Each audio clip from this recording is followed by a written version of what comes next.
जय हिंद friends, welcome to ISPCS classroom. मैं हूं हर्षल। फाइनली आज G20 समिट कंक्लूड हुई और बहुत ही मेजर डेवलपमेंट देखने को मिली है जिसके बारे में हम इस वीडियो में बात करेंगे। वो मेजर डेवलपमेंट है India Middle East Europe corridor. इसको लॉन्च किया गया है।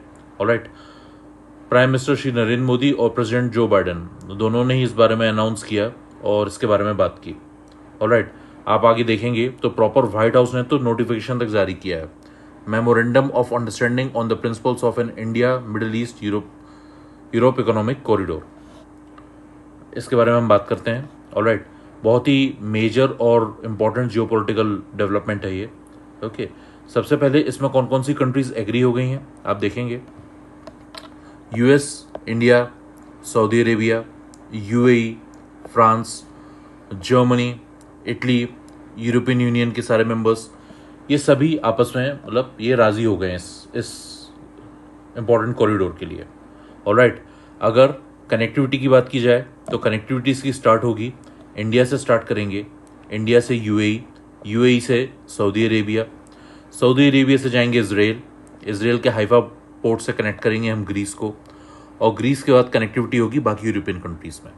ओके, इस तरह से ये कनेक्टिविटी होगी इंडिया, मिडिल ईस्ट और यूरोप की। ओवरऑल ये कनेक्ट करेगा इंडिया को, मिडिल ईस्ट को और यूरोप को। ओके, अच्छा, आप लोगों के मन में क्वेश्चन आ रहा होगा, हम इसमें और नॉर्थ साउथ कॉरिडोर जो हमने रशिया के साथ, ईरान के साथ प्लान किया है, साइन अप किया है, उसमें और उसमें क्या डिफरेंस है।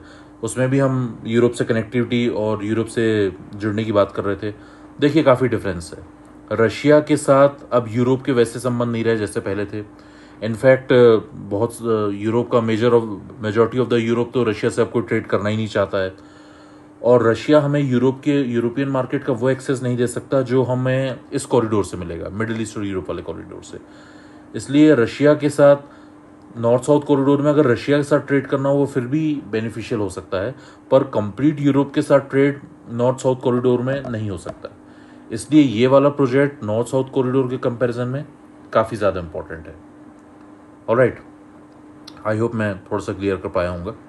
ओके, आप देखेंगे व्हाइट हाउस ने जो अपनी नोटिफिकेशन जारी की है उसमें तो उन्होंने और भी ज़्यादा एलेबोरेट किया है that it will bridge ports across 2 continents. Okay, उन्होंने साथ ही कहा है कि it will be easier to trade, export clean energy, expand access to reliable clean electricity, है ना। उन्होंने स्टेबल इंटरनेट की बात की है।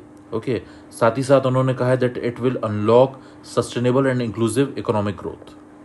ऑलराइट, अच्छा, आपके मन में क्वेश्चन आ रहा होगा कि इंडिया कनेक्ट हो रहा है मिडिल ईस्ट से और यूरोप से। ओके, फिर जो बाइडेन या US जो है इतना फ्रंट फुट पे क्यों है, इतना ज़्यादा वो आगे बढ़ चढ़ के क्यों प्रमोट कर रहे हैं, इतना ज़्यादा आगे एक्टिव क्यों हैं। ओके, इसके कई रीज़न हैं जो मेजर जियोपॉलिटिकल रीजंस है। देखिए, सबसे पहली चीज़ तो ये चाइना को न्यूट्रलाइज करेगा। जो चाइना का बेल्ट एंड रोड इनिशिएटिव है, BRI, जो कि पहले ही काफ़ी ज़्यादा डायरेक्शन लेस है और बहुत ज़्यादा हैपजार्ड में है, बहुत सी कंट्रीज़ डेप ट्रैप में आ चुकी हैं।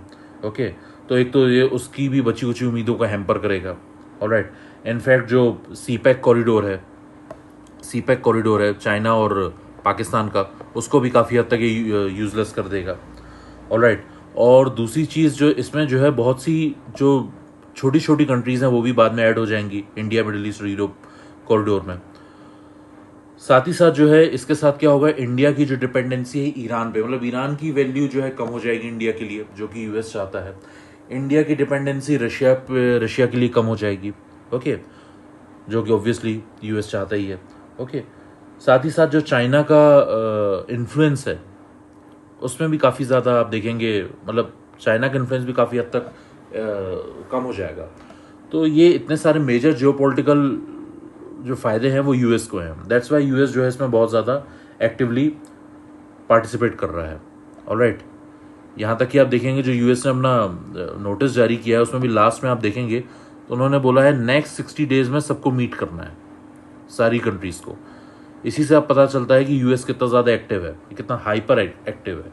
जनरली आप देखेंगे कोई एग्रीमेंट, कोई मेमोरेंडम साइन होता है तो ठीक है, बस मतलब बात हो जाती है, फिर धीरे धीरे ग्रेजुअली चीज़ें होती रहती हैं, सालों साल लगते रहते हैं, पर इस केस में विद इन 60 डेज यूएस ने बोला है कि हमें फिर से मीटिंग करनी है for the further development.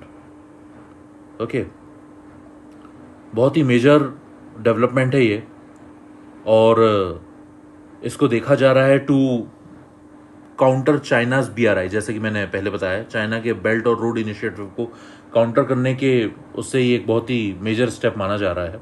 Alright, overall ऐसा माना जा रहा है कि इससे BRI को टोटल जो है न्यूट्रलाइज कर लिया जाएगा। इसमें लगातार काफ़ी मेजर डेवलपमेंट होती रहेंगी, वो मैं आपको लाता रहूँगा। ऑलराइट, आई होप मैंने समझाने की कोशिश की है, आपको चीज़ें क्लियर हुई होंगी। आपकी और भी जो क्वेरीज होंगी कमेंट सेक्शन में मुझसे पूछिएगा। ऑलराइट, फिलहाल इस वीडियो में इतना ही। आपको हमारा कंटेंट पसंद आया तो प्लीज़ चैनल को लाइक करिए, ओके, अपने फ्रेंड्स के साथ शेयर करिए और चैनल को डेफिनेटली सब्सक्राइब करिए। मिलते हैं नेक्स्ट वीडियो में। Thank you so much. जय हिंद।